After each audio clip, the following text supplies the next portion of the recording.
That Joanne Williams' mission as a 30-year mental health professional is to teach practical skills to reduce anxiety in her courses. In addition, she certifies clients to use a psychiatric service dog.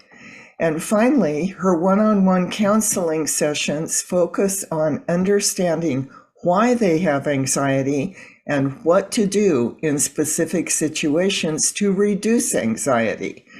Her article titled Five Effective Strategies for Mental Wellness was recently published in Authority magazine.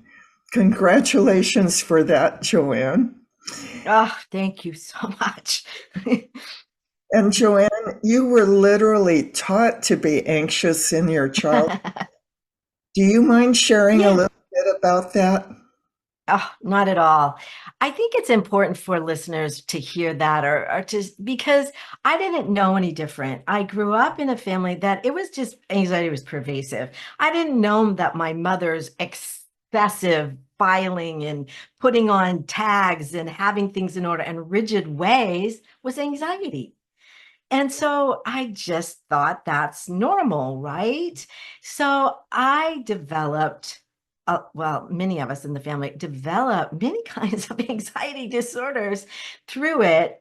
And I wanted to figure out ways to manage it. And that's where I went into my profession.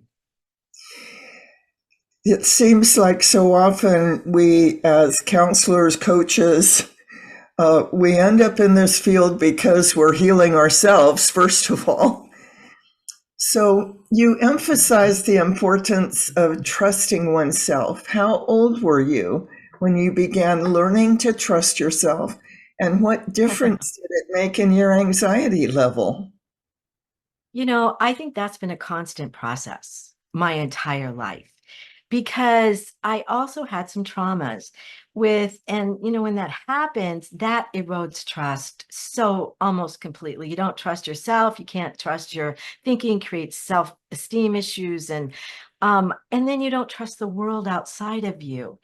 And if you don't trust or start to build it from the outside first, you can't really build it from the inside yet. So, and as a child, I didn't know anything. And I think it led me in so many unhealthy ways until I started to understand this more as an adult and got counseling for myself and understood more about what do you mean?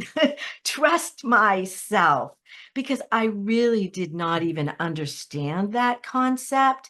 And until I really understood how you have to know what you're thinking or telling yourself to be able to start to build that with, we call it a positive self-talk, but I think it's so much deeper than that.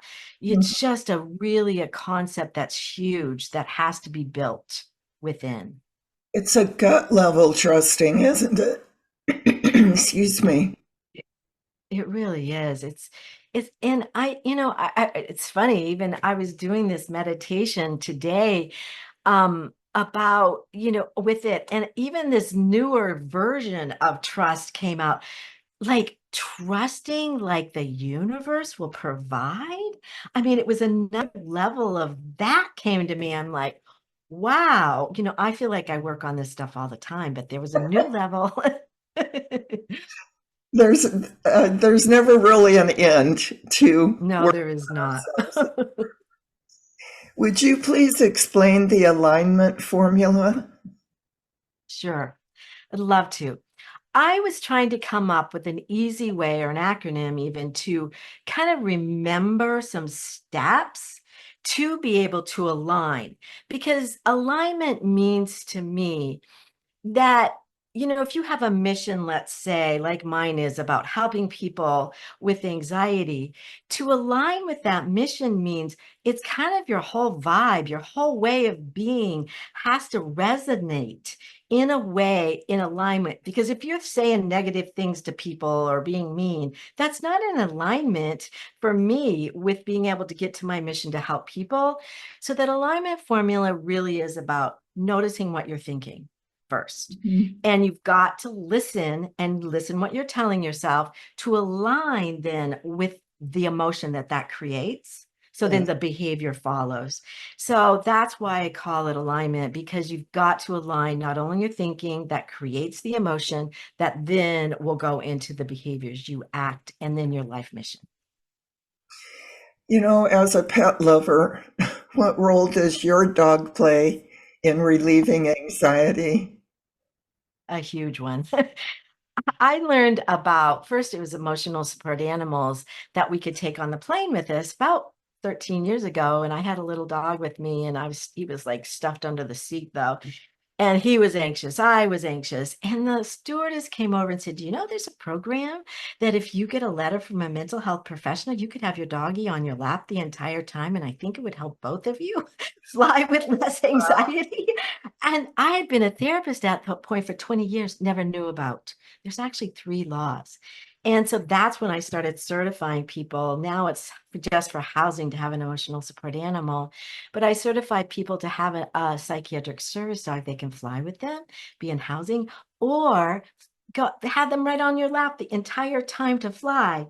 So Yeah, that's one of my methods, so I don't have panic attacks, to fly, and they yes. could be right there with me. So I use my dog a lot for anxiety, and then I help other people now get certified under 3 federal laws that they can have their dog with them to go everywhere with them.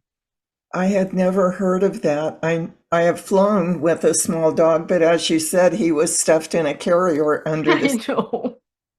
So I'm really glad to know about that. You know, Well, I'm and they go back to 1968. I mean, these are not new. okay, Over 50 years we've had these laws. but they just have been hidden, kind of unknown. Well, bless that stewardess for letting you know. I know. I know.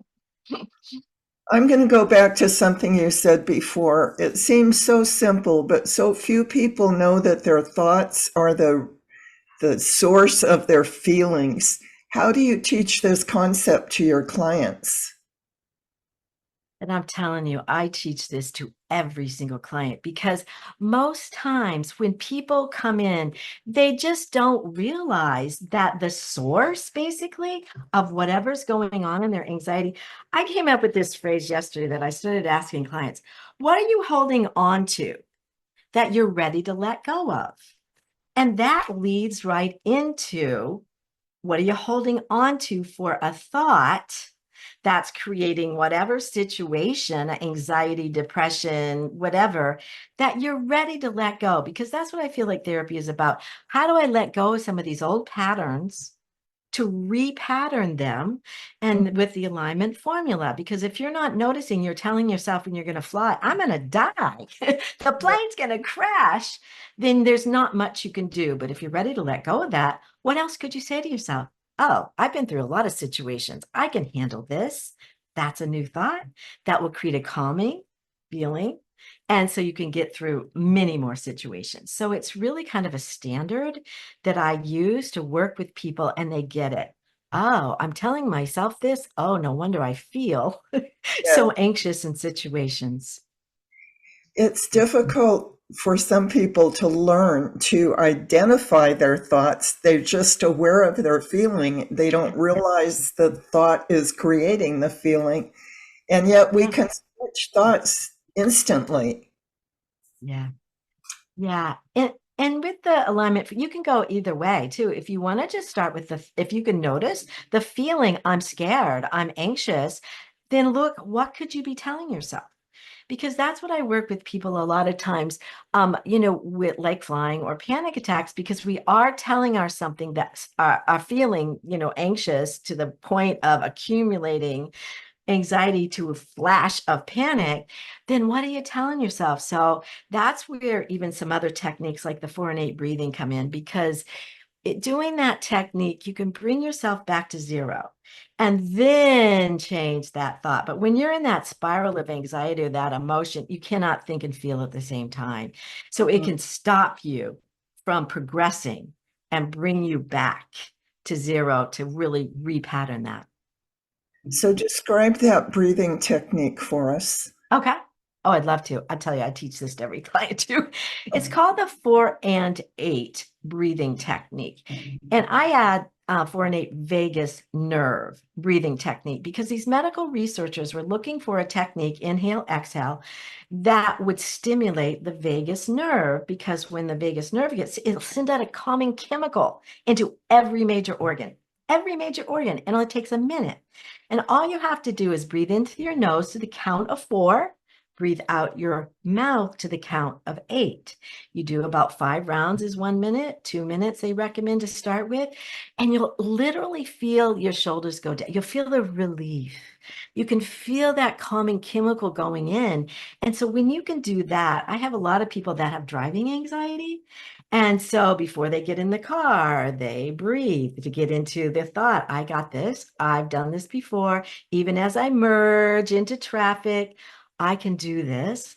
And so it can shift that so beautifully. But practicing that 3 times, the 4 and 8 breathing 3 times a day has just been life-changing for people. I'm so glad to know about. I've heard various type, Yeah. breathing exercise, but that's really simple. Simple. For viewers to find you, you can go to the podcast titled Anxiety Simplified: Going Beyond Psychology by Joanne Williams. And look for Joanne Williams on TikTok and her YouTube channel. I also highly recommend that you go to the Authority article and read the full article because she has so many great tips about dealing with anxiety. Thank you so much, Joanne. It was a pleasure to meet you this morning. I appreciate you spending these few minutes with me. Thank you, Nancy. I love your work as well. Thank you. That's so sweet to hear, isn't it? I hope you have a wonderful day, Joanne. Thank you.